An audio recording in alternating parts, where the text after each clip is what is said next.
Ever had that moment? You're walking along, maybe lost in thought a bit, Hmm. and suddenly you spot something on the ground, you pick it up, and boom, it's a wallet.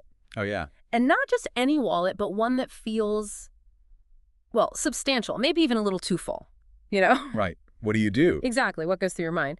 And for anyone learning English, sort of navigating these everyday scenarios and knowing the right words, that's incredibly helpful. It really is. These are the moments where, practical language skills just come alive. Totally. And what better way to learn than through a situation we can all relate to? So today, we're diving into this little scenario. We're calling it the lost wallet Yeah. to build up that everyday English vocabulary, step by step. Exactly. Our focus today is sharp and practical. We're going to unpack the essential English vocabulary you might need or hear when dealing with lost items, All through this little story. all through the story. Think of it like adding essential tools to your English language toolkit. It really helps boost your confidence for those, real world chats. And to make sure these words really stick, Yeah. become part of your active vocabulary, we'll not only explain what they mean, Hmm. but we'll also practice saying them.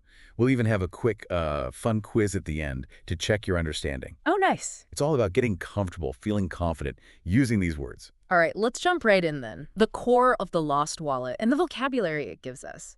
This is like the engine for understanding it all and powering up your English. Yeah, and what's interesting is how these pretty common everyday words come together. They paint a really clear picture. Okay. Let's start with the item itself.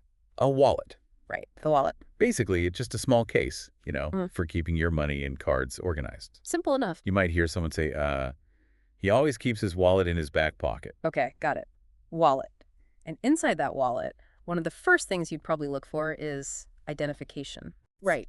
ID. Often shortened to ID, yeah. This is, well, anything that proves who someone is. Proof of identity. Exactly. Like, think about checking into a hotel.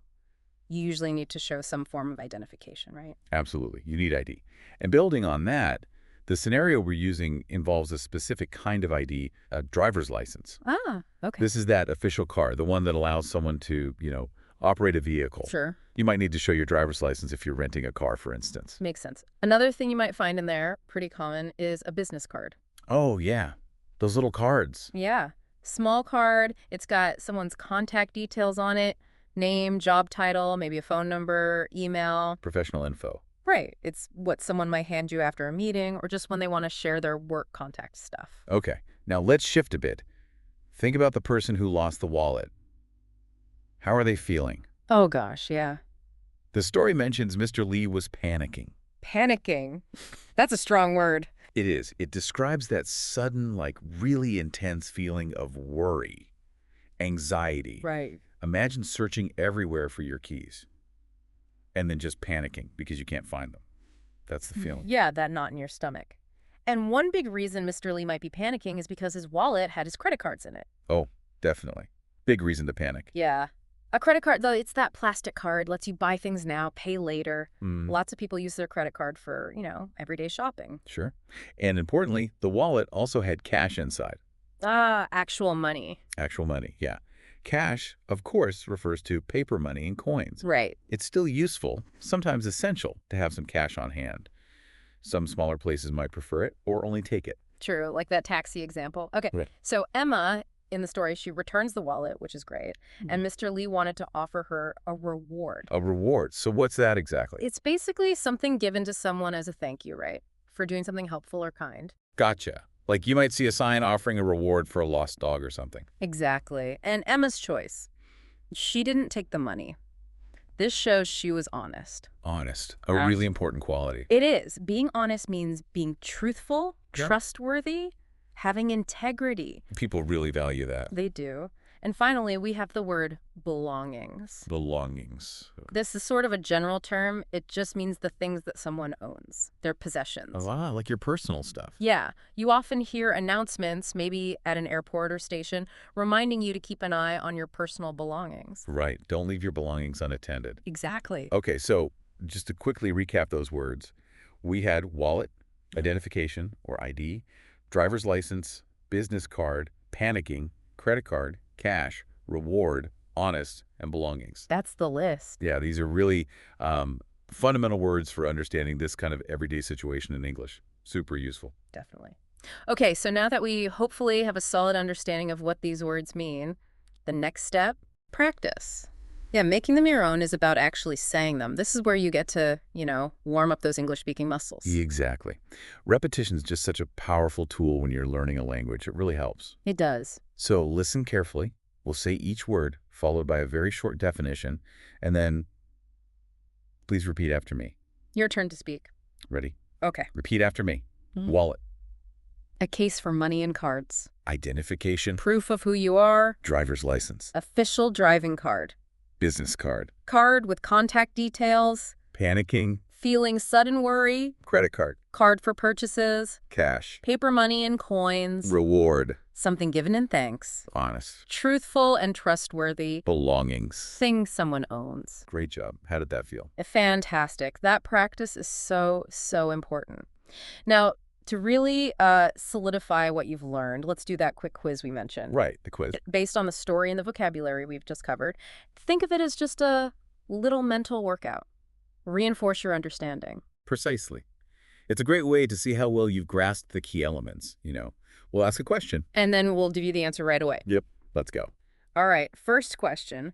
What did Emma find? She found a lost wallet full of cash. Correct. Question number 2. What forms of identification were inside the wallet? There was a driver's license and a business card. Got it. Question 3. Why was Mr. Lee feeling panicky? Because he had lost his wallet. Simple as that. Understandable. Okay, question 4.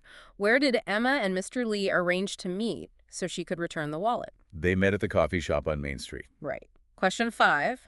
What did Mr. Lee offer Emma as a thank you? He offered her a reward. Yep. Question 6. In simple terms, what does it mean to be honest?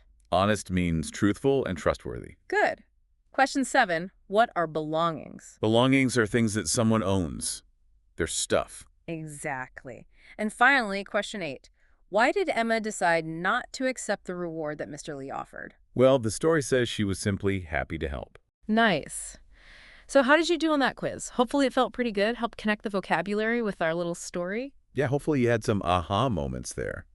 And remember, if any of those answers weren't immediately clear, you can always, rewind or revisit the earlier parts of this deep dive. Absolutely. That's the beauty of learning. You can go totally at your own pace. No pressure.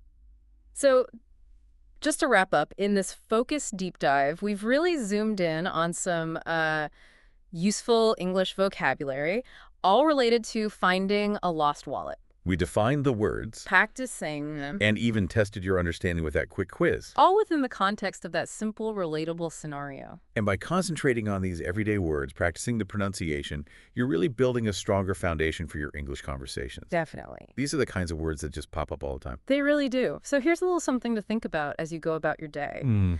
Try to notice these words: wallet, identification, cash, honest, belongings, just out there in the real world. Ah, good idea. Maybe you'll hear them in a movie or read them online somewhere, noticing how they're used in different situations. That can really help make them stick. That's a great suggestion. Active listening, active observation. It's key. Totally. Well, thanks for joining us for this focused vocabulary deep dive today. We really hope it's given you a bit of a boost, some confidence in your English learning journey. Yeah, hope it was helpful. We'll be back with more ways to explore the English language soon.